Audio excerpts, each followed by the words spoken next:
Okay, it's time for a product review, and today we've got this. This is the ThiEYE or ThiEYE action camera. Let's just have a look. The box is very nice and matte black. ThiEYE action camera, contents: action camera, waterproof housing, blah blah blah blah blah. Anyway, so this is a 4K Wi-Fi action camera with some interchangeable lens covers. I think filters or something like that. Let's have a look at what we get.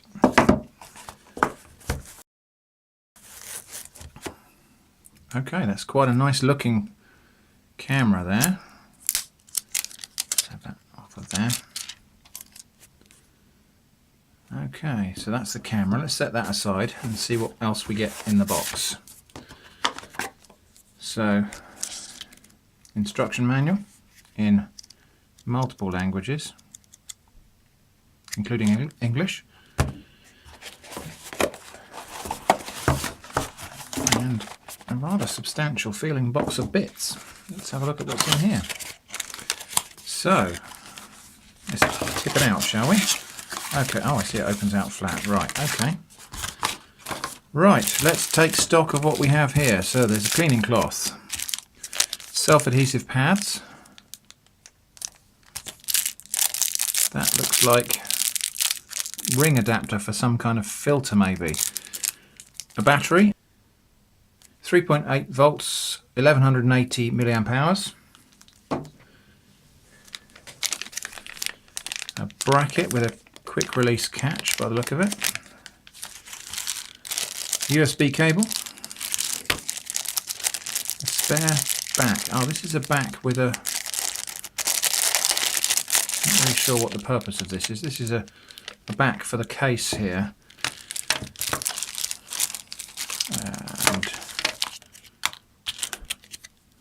some little adhesive pads. Handlebar or other mounting bracket for fixing it on a handlebar of a bike, and a self-adhesive mount for clipping onto any flat surface. And then a couple of what look like filters. So they don't say what they are actually. Let's see if it's got markings on it.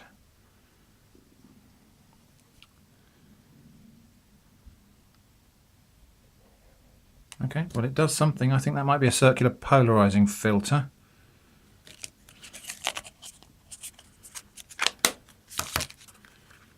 And I'm not sure what this one is, but again, there is something there.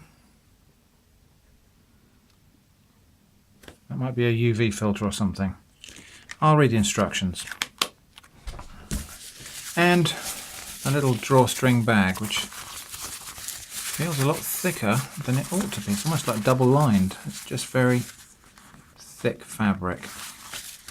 Okay, so that's everything in the box. Let's take a closer look at the camera. So, what can we say about the camera? It's got a screen on the back there, 2 buttons on the side, a button on top and one on front.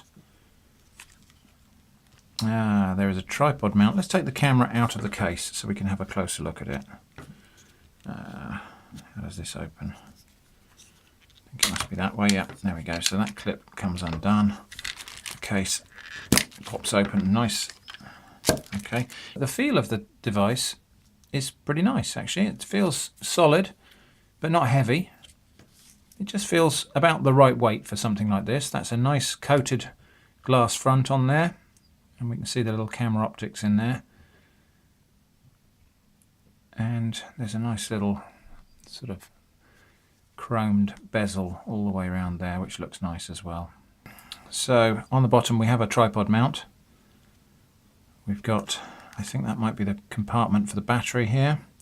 2 buttons on the side here, main button, and there's a little hatch there that opens, which I think is going to be where the SD card goes in.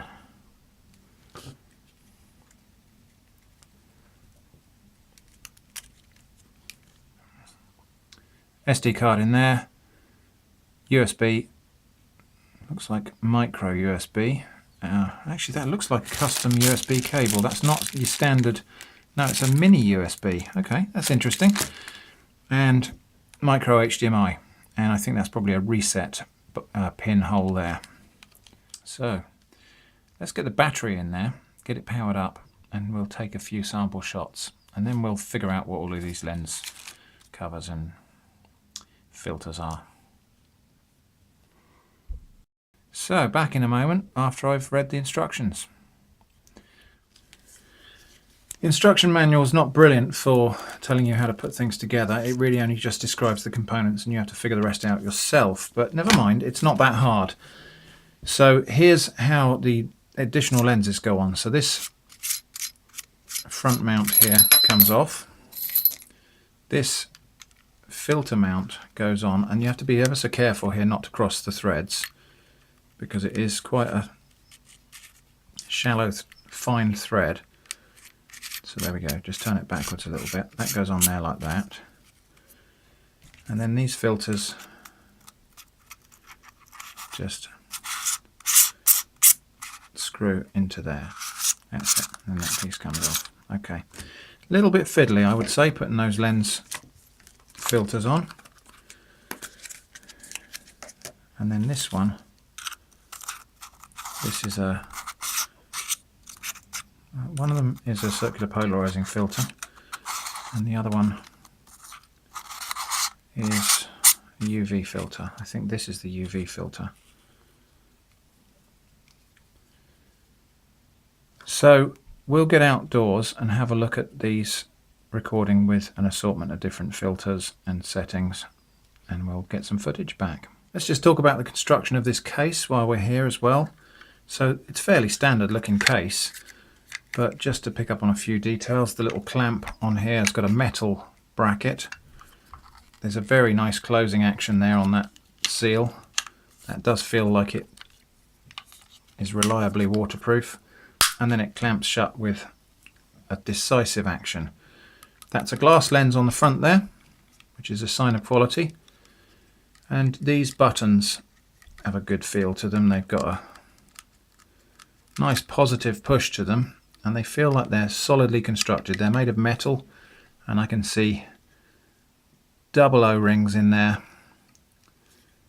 and they look like they're going to have a good seal, which is all important obviously for a camera that could be going underwater. So this skeleton back is not actually for touchscreen, because it's not a touchscreen camera, it's operated by the buttons. But this skeleton back is so that you can have better audio recording but still have some protection from dirt and damage. It's obviously not waterproof when you use a skeleton back, but that's a compromise that you have to decide what you want to, how you want to play that. Okay, so that was the unboxing. Now that we've got a bit of daylight, we're going to take this out in the garden. We're going to give it a bit of a quick test just to see the video quality and audio quality. And then there are two further videos coming for this camera. One will be a full episode of Weird Stuff in a Can. The other one will be a full test of all of the video modes and different options, and with the case on and off and the filters and so on. So let's have a look at what this is like on a quick test out in the garden. Should we go out in the garden, little baby? Go out in the garden. Come on in.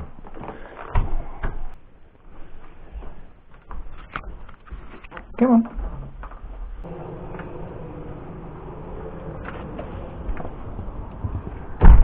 So this is just really a quick test to have a look at what it's like in normal shooting conditions. So the sky is slightly overcast, but we're just going to take it outside and have a little look around to see what the colour reproduction is like, see what it's like maybe capturing a tiny bit of action. This is not action, this is vegetables. And let's have a little wander around the garden just to see what it's like.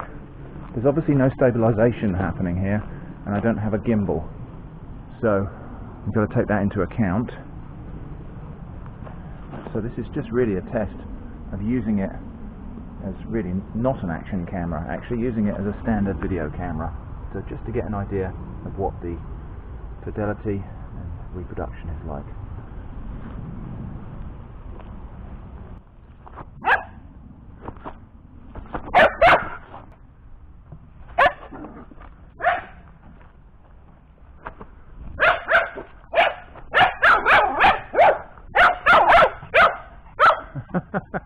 just a watering can. No.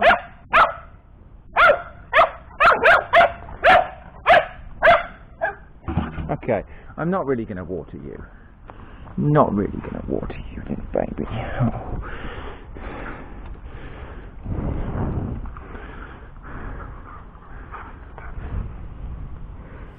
Okay, so that was the quick test in the garden. Video quality seems pretty good. I'd say it's probably a little bit contrasty. Maybe the colour reproduction is not the best, but it's nice and sharp, and there were no problems with focus or anything like that.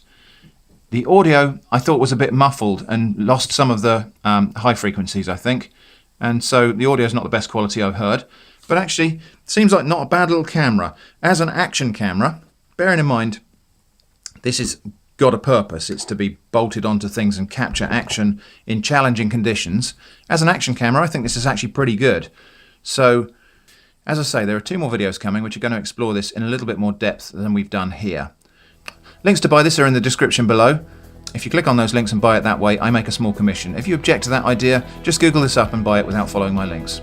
So that's all for now. Thanks for watching, and I hope to see you again soon.